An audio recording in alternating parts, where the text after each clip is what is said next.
Lesson number 10 के NCERT question answers की series में आप सभी स्टूडेंट्स का हार्दिक अभिनंदन। जैसा कि आप जानते हैं कि हम इस सीरीज के पॉइंट ऑफ व्यू से लेसन नंबर 10 के एनसीईआरटी क्वेश्चन आंसर्स को सॉल्व कर रहे हैं।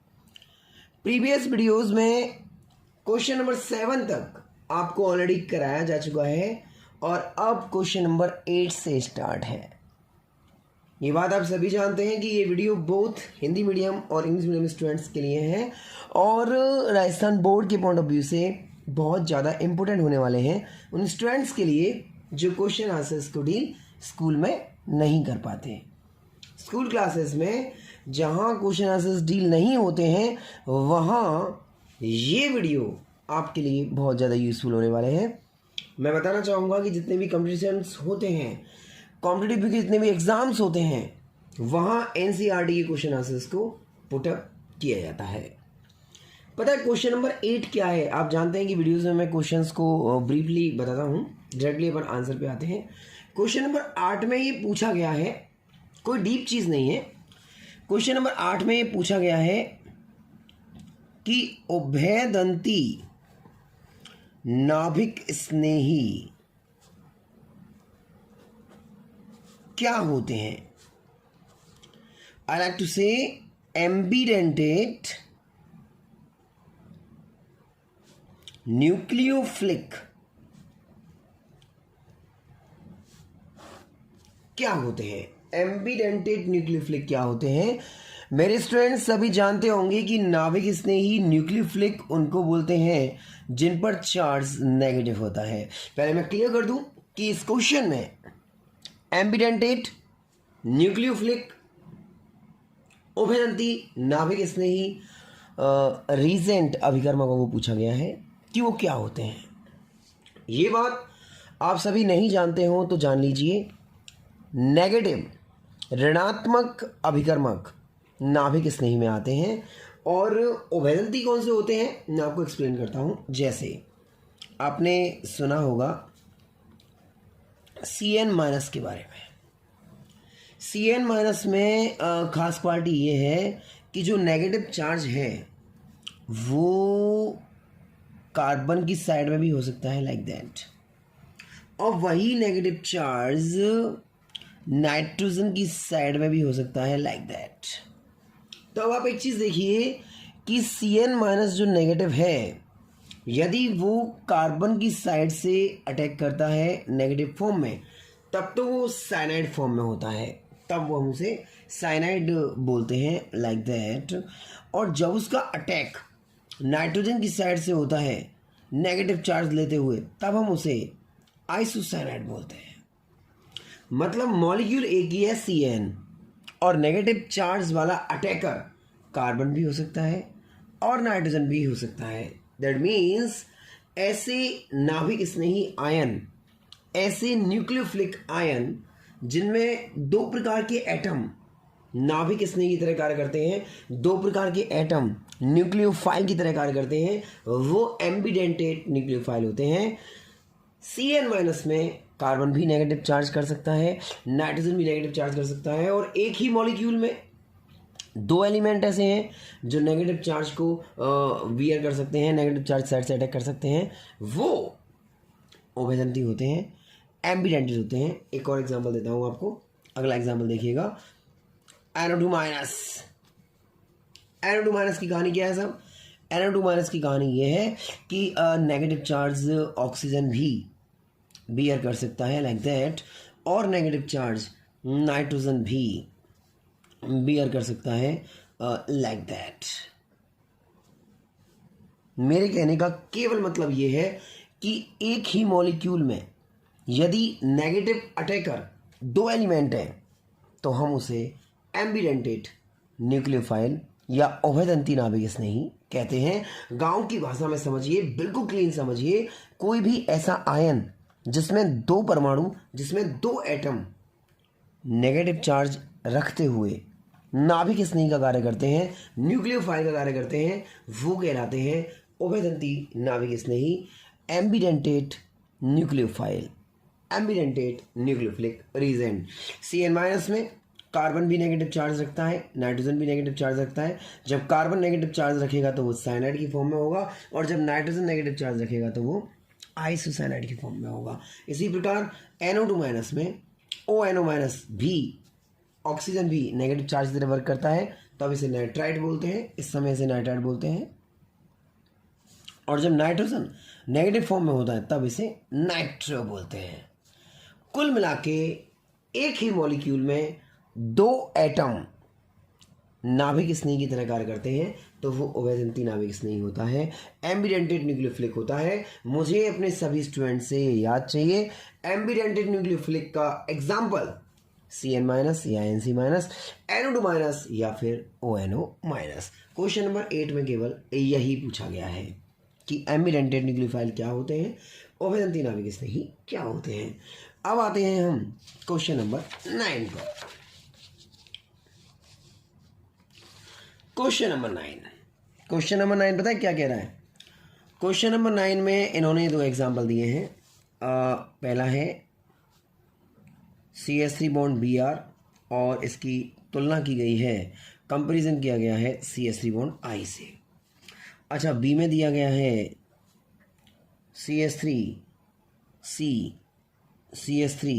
CH3 बॉन्डेड बाय क्लोरीन, और इसका कंपैरिजन किया गया है CH3 बॉन्ड Cl। स्टूडेंट पता है इस क्वेश्चन में क्या पूछा गया है? इस क्वेश्चन में ये पूछा गया है कि यदि OH नेगेटिव, और आप जानते हैं नेगेटिव चार्ज वाला नाभिक स्नेही होता है, न्यूक्लियोफिलिक रिजेंट होता है, और ये नाभिक स्नेही अवकर्मक नाभिक स्नेही प्रतिस्थापन करने आता है, तो SN2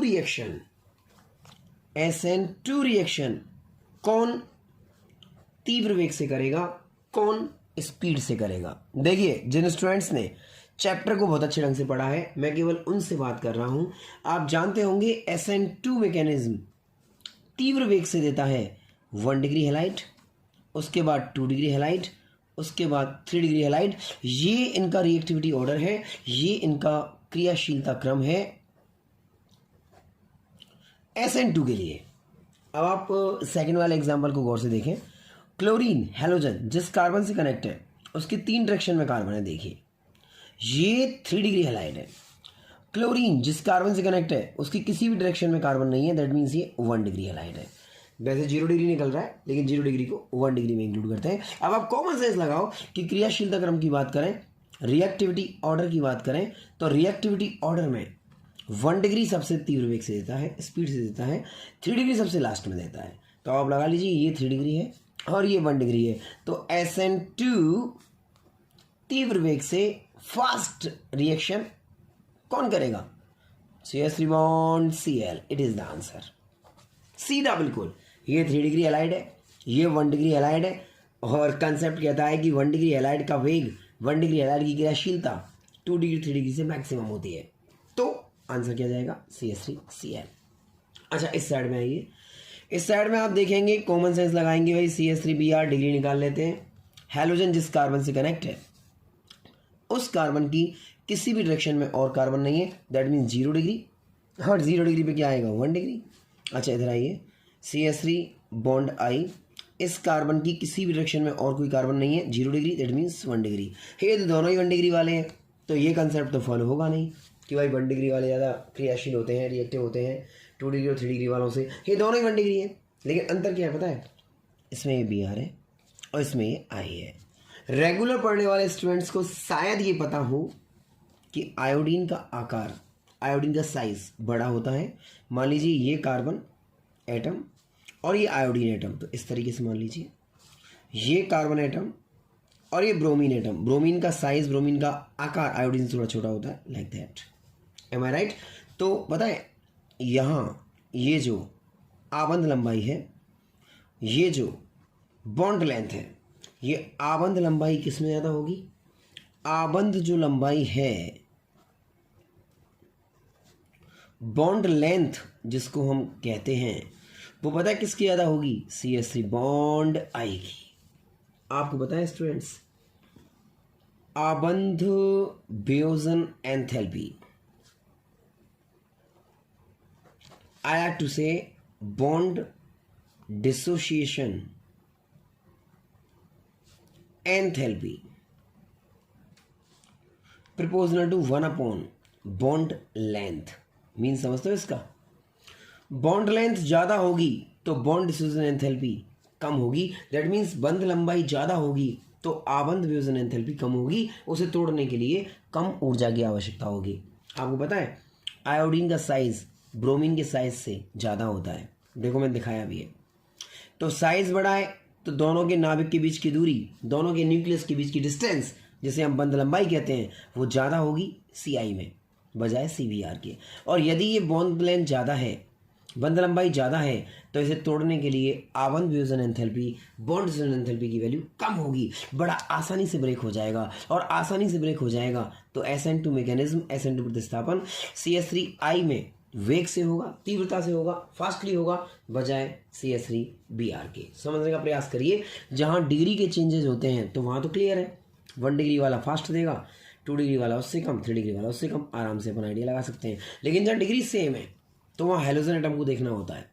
हैलोजन एटम का साइज बड़ा है तो बॉन्ड लेंथ ज़्यादा होगी, और बॉन्ड लेंथ ज़्यादा होगी तो उसे ब्रेक करने के लिए एनर्जी भी कम लगानी पड़ेगी। अपन हिंदी में बात करें तो जहाँ आकार बड़ा है वहाँ बंध लंबाई भी ज़्यादा होगी, और बंध लंबाई ज़्यादा होगी तो उसे तोड़ने के लिए ऊर्जा का मान बहुत ही कम होगा। बहुत आसानी से वो ब्रेक हो जाएगा और फास्टली रिएक्शन करेगा। तो CH3Br और CH3I दोनों में से फास्ट रिएक्शन किसकी होगी? CH3I की होगी। ये क्वेश्चन नंबर 9 होता है डाउन।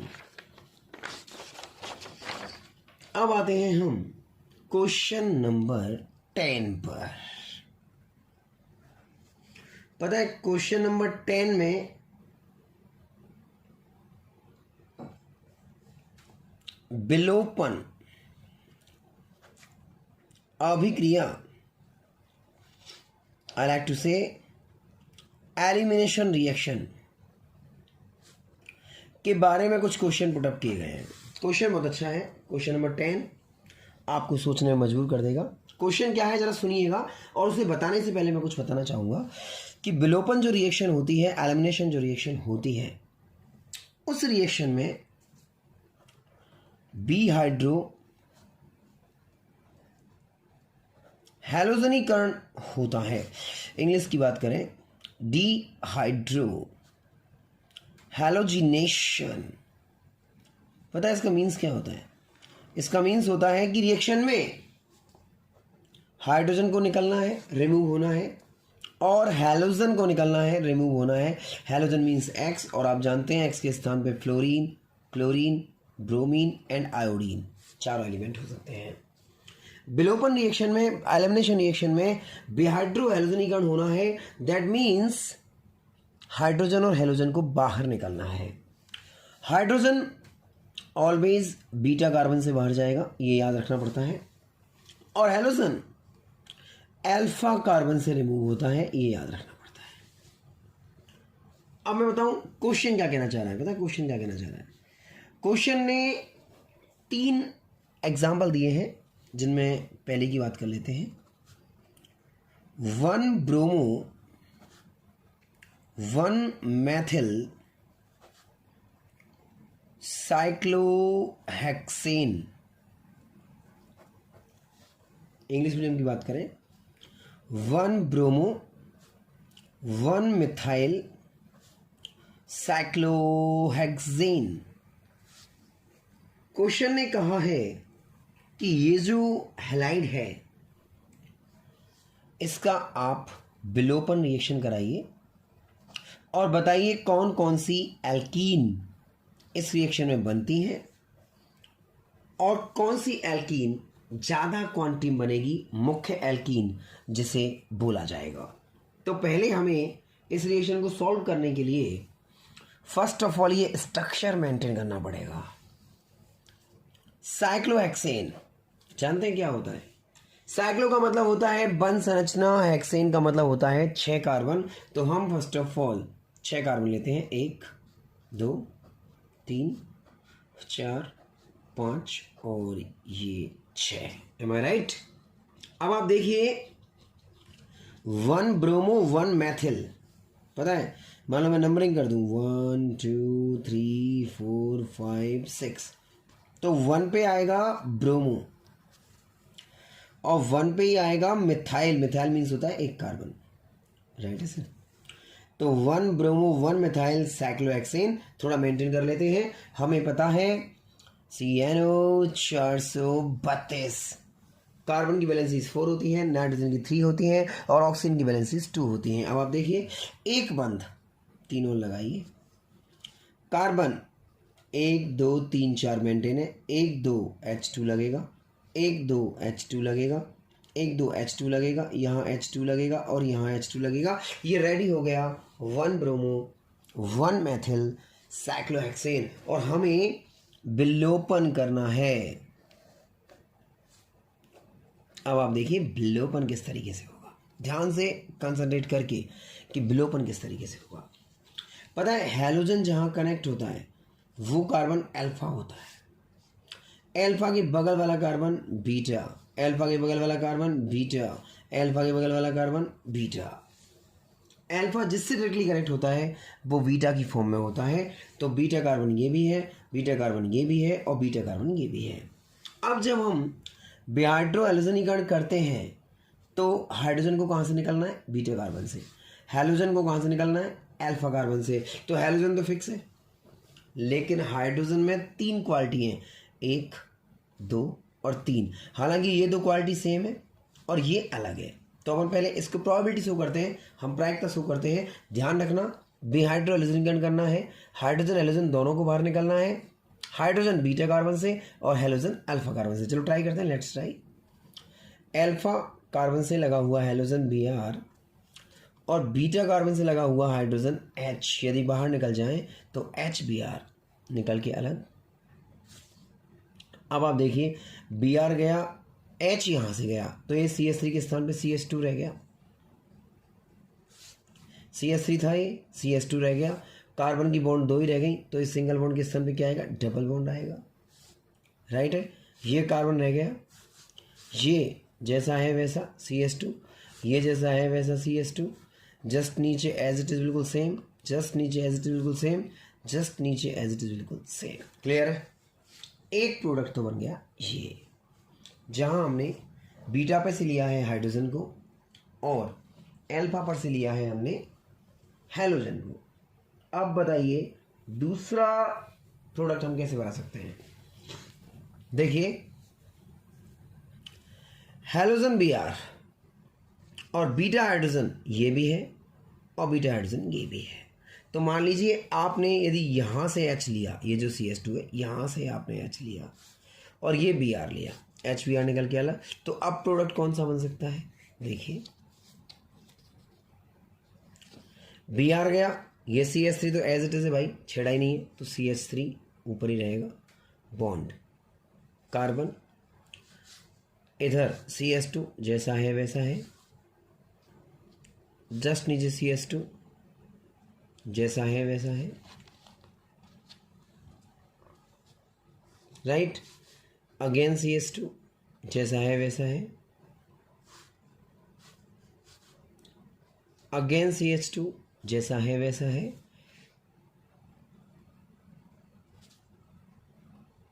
अब ये वाला जो CH2 है इसमें से H जा चुका है तो ये केवल CH रह गया। अब आप देखो 1 और 1 2 बॉन्ड होने चाहिए 4, तो यहाँ आ जाएगा डबल बॉन्ड, लाइक दैट। अब देखिए पूरा मेंटेन हो गया, 1 2 3 4, कार्बन 2 3 4, कार्बन 2 3 4, बिल्कुल राइट।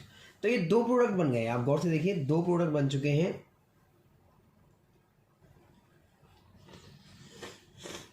इस रिएक्शन में 2 प्रोडक्ट ऑलरेडी बन चुके हैं, एक तो प्रोडक्ट ये बन गया और एक प्रोडक्ट बन गया ये।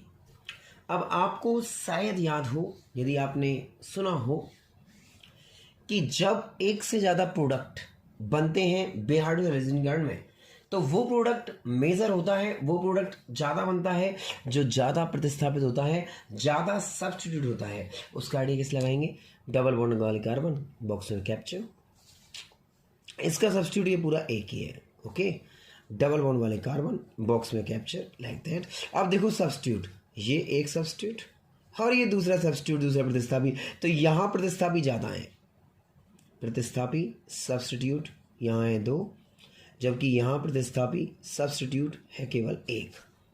जहाँ प्रतिस्थापी ज़्यादा है वो मैक्सिमम बनेगा, ये मुख्य उत्पाद है, मेजर प्रोडक्ट है, और ये आंशिक उत्पाद है, माइनर प्रोडक्ट है। क्लियर? मैं बताना चाहूँगा कि ये विलोपन रिएक्शन, विलोपन अभिक्रिया काफ़ी इंपोर्टेंट है, लेकिन इस क्वेश्चन में इस प्रकार की रिएक्शन के 2 एग्जाम्पल और हैं जो आपको समझने में बड़ी ही आसानी देंगे। यदि आपको इसे वापस से सीखना है तो वीडियो को रिवाइंड करके आप बार बार देखिए, आपको आइडिया लग जाएगा। एक बार रिपीट भी कर देता हूँ। ये स्ट्रक्चर बनाई थी मैंने, 1 ब्रोमो 1 मेथिल साइक्लोहेक्सेन। हेलोजन जिस कार्बन से कनेक्ट है अल्फा, अल्फा से बगल वाला बीटा, अल्फा के बगल वाला बीटा, अल्फा के बगल वाला बीटा। इन दोनों में से तो कहीं से भी बीटा ले लो, सेम प्रोडक्ट बनेगा। ये अलग है। तो हमने क्या है, प्रोबेबिलिटी शो की है, प्रोडक्टों को बना के देखा है। यहाँ से मैंने H लिया, यहाँ से Br लिया, HBr निकल के अलग, CH3 के स्थान पे CH2 हो गया, सिंगल के स्थान पे डबल बॉन्ड हो गया, और फिर हमने इसको एडजस्ट कर दिया जैसा ये था। जब हमने बीटा हाइड्रोजन यहाँ से लिया तो यहाँ से H, यहाँ से Br, HBr निकल के अलग, CH3 जैसा है वैसा रहेगा, बॉन्ड C। अब यहाँ से H गया, यहाँ से Br गया, तो यहाँ सिंगल बॉन्ड के स्थान में डबल बॉन्ड आ गया, बाकी सब कुछ एक जैसा है। डबल बॉन्डेड कार्बन को हमने कैप्चर किया तो एक सब्स्टिट्यूट ये बन गया और ये अलग से सब्स्टिट्यूट बन गया, 2 हो गए। जबकि यहाँ तो इसको कैप्चर करने के बाद ये पूरा एक ही सब्स्टिट्यूट है, तो इसमें प्रतिस्थापी ज़्यादा है इसलिए ये ज़्यादा बनेगा, मुख्य उत्पाद है, इसमें कम है ये इसलिए कम बनेगा। इसी प्रकार का एक और एग्जाम्पल क्वेश्चन नंबर 10 में अवेलेबल है, जरा देखें। देखिए क्वेश्चन नंबर 10 में एक और एग्जाम्पल दिया गया है, जरा अच्छी ढंग से समझिएगा। 2 chloro 2 methyl butane, 2 chloro 2 methyl butane, इसका बीहाइड्रो हैलोजनीकरण करना है, इसका विलोपन रिएक्शन करना है और देखना है कौन कौन सी एल्कीन बनती है। लेकिन उसके लिए पहले स्ट्रक्चर तो बना लें, हम स्ट्रक्चर तो मेंटेन करना पड़ेगा ना। Butane 4 carbon, right, 1 2 3 4, 2 chloro 2 methyl, 2 methyl का मतलब 1 कार्बन 2 के ऊपर, M I right. Methyl word का इस्तेमाल, मिथाइल वर्ड का इस्तेमाल 1 कार्बन के लिए जनरली होता है। अब बैलेंस ही पूरी कर लो। देखो 2 क्लोरो आ गया, 2 मिथाइल आ गया, ब्यूटेन आ गया। देखो 1 बॉन्ड और 3 4 बॉन्ड, 1 2 3 4 मेंटेन है, 1 2 CH2, 1 CH3, 1 CH3, that is 2 chloro 2 methyl butane. अब हम इसका यदि बीहाइड्रो हैलोजनीकरण करें तो 2 प्रकार के प्रोडक्ट बनने की प्रायोरिटी है। देखो आप खुद देखना, हैलोजन के जस्ट बगल वाला कार्बन अल्फा, अल्फा के बगल वाला बीटा, अल्फा के बगल वाला बीटा। अब इन दोनों बीटा में से हमें प्रोडक्ट को सॉल्व करना पड़ेगा। ये सेट-जैप रूल है, जिन्होंने चैप्टर पढ़ा है वो ये जानते हैं। अब हमें दोनों प्रोडक्टों को बना के दिखाना पड़ेगा। मान लीजिए हम यहाँ से बीटा लेते हैं H और यहाँ से लेते हैं हैलोजन अल्फा, तो ये HCl निकल के अलग, मान लीजिए HCl निकल के अलग हो गया। अब देखो CH3 में से एक H गया तो ये CH2 रह गया। कार्बन की वैलेंसीज 4 होती हैं, इसलिए सिंगल बॉन्ड को हटाकर double bond, 1 2 2 2 4 C, M I right. CH3 जैसा है वैसा है बॉन्ड। अब आप लगाइए CH2 बॉन्ड CH3, ये प्रोडक्ट बनेगा, एम आई राइट। और यदि यहाँ से बीटा हाइड्रोजन लिया जाए, यहाँ से देखो, यहाँ से बीटा हाइड्रोजन और यहाँ से अल्फा क्लोरीन, HCl निकल के अलग, तो CH3 जैसा है वैसा ही रहेगा, बॉन्ड कार्बन, ऊपर वाला CH3 एज इट इज रहेगा, एम आई राइट। अब आप देखो यहाँ से Cl और यहाँ से H और Cl निकल के अलग, तो यहाँ सिंगल बॉन्ड के स्थान पे डबल बॉन्ड, CH2 के स्थान पे CH रह जाएगा, H जा चुका है और बॉन्ड हो जाएगा CH3, एम आई राइट। 2 प्रकार की एल्कीन बन चुकी है। पता कैसे लगाएं कौन ज़्यादा बनी है, कौन मेजर होगी, कौन मुख्य उत्पाद होगा, तो उसके लिए हम डबल बॉन्ड वाले कार्बन को बॉक्स में बंद करते हैं, लाइक दैट। अब बताइए प्रतिस्थापी सब्स्टिट्यूट कितने निकल के आ रहे हैं, 1 2 3, सर 3 आ रहे हैं निकल के। अच्छा इस पे आइए, डबल बॉन्ड वाले कार्बन बॉक्स से बंद, लाइक दैट। अब देखिए प्रतिस्थापी सब्स्टिट्यूट कितने निकल के आ रहे हैं, 1 2, ओनली 2 निकल के आ रहे हैं। तो जहां प्रतिस्थापी ज़्यादा है, जहां सब्स्टिट्यूट ज़्यादा है, वो मैक्सिमम बनेगा, वो होगा मुख्य उत्पाद, मेजर प्रोडक्ट। और जिसमें प्रतिस्थापी कम है वो बनेगा आंशिक उत्पाद, माइनर प्रोडक्ट। क्लियर है? ये क्वेश्चन नंबर 10 का एग्जाम्पल नंबर 2 बिल्कुल कंप्लीट। अब क्वेश्चन नंबर 10 का एग्जाम्पल नंबर 3 एंड लास्ट, जिसमें क्वेश्चन एंड ही हो जाएगा। क्या है क्वेश्चन नंबर 10 का लास्ट? इन्होंने बताया है 3 bromo 2 2 3 try Maithil pentane. English medium की बात करें, 3 ब्रोमो 2 2 3 ट्राई मिथाइल पेंटेन। अब हमें इस स्ट्रक्चर का विलोपन करना है। इस स्ट्रक्चर में बेहाइड्रो हैलोजनीकरण करना है, हाइड्रोजन को हटाना है, हैलोजन को हटाना है। हाइड्रोजन हटेगा बीटा कार्बन से, हैलोजन हटेगा अल्फा कार्बन से, और एल्कीन फॉर्म करनी है। चलिए स्ट्रक्चर बनाते हैं। Pentane, that means 5 carbon, like that, 1 2 3 4 and 5। 3 bromo, 3 bromo, bromo means Br। 2 2 3 try Maithil pentane, 2 2 2 2 पर 2 मैथिल, वो नंबर 1, नंबर 2, 3 पर 1 Maithil, number 3, right, that is 2 2 2 methyl, 3 methyl pentane. अब इनको मेंटेन कर लीजिए, बैलेंसीज इनकी कंप्लीट कर लीजिए। देखिए एक बॉन्ड, ओनली 1 बॉन्ड, तो यहाँ CH3 लग जाएगा। 1 2 3 4 ये मेंटेन है, 1 CH3 1 CH3 1 CH3 1 2 3 4 maintain, 1 2 2 and 1 3, that is the structure. Clear है? अब हमें इसका विलोपन करना है, एलिमिनेशन करना है। तो हैलोजन के जस्ट बगल वाला कार्बन अल्फा हो गया, अल्फा के जस्ट बगल वाला बीटा हो गया, अल्फा के जस्ट बगल वाला बीटा हो गया, अल्फा के जस्ट बगल वाला बीटा हो गया। M I right? अब आप देखिए, अल्फा से यदि हम हैलोजन लेते हैं, ओके, हाइड्रोजन हमें लेना है बीटा से। इधर तो हाइड्रोजन है ही नहीं, इधर हाइड्रोजन है और इधर हाइड्रोजन है। बात को समझने का बिल्कुल प्रयास करिए। तो मान लीजिए यहाँ से मैंने H लिया और यहाँ से Br, तो मान लीजिए HBr तो निकल के हो गया अलग। अब इस प्रोडक्ट को देखते हैं। देखो CH3 bond C bond CH3 bond CH3 bond C, CH3 ऊपर लगेगा।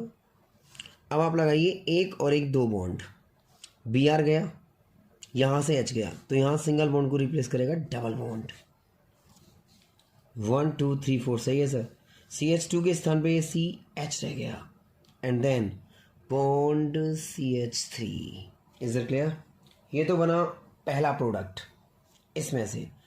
अब आते हैं हम दूसरे प्रोडक्ट पर कि सेकंड प्रोडक्ट क्या हो सकता है। सेकंड प्रोडक्ट को हम कैसे मेंटेन करेंगे? देखिए यहाँ से हैलोजन और अल्फा से, और जस्ट बीटा से यहाँ से हाइड्रोजन। देखिए HBr निकल के अलग, एक बार शो करते हैं। अब देखो ये CH3 रह जाएगा, बॉन्ड C, ये दोनों CH3 एज इट इज रहेंगे, यहाँ तो कोई चेंज है ही नहीं। बॉन्ड C, अब आप लगाइए Br गया, यहाँ से H गया, तो ऊपर CH2 रह गया।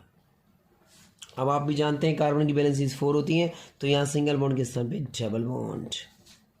आगे जो है वो सेम रहेगा, CH2 and CH3। Am I right? Practice करिएगा जिस तरीके से मैं रिप्रेजेंट कर रहा हूँ। ये सेकंड प्रोडक्ट है।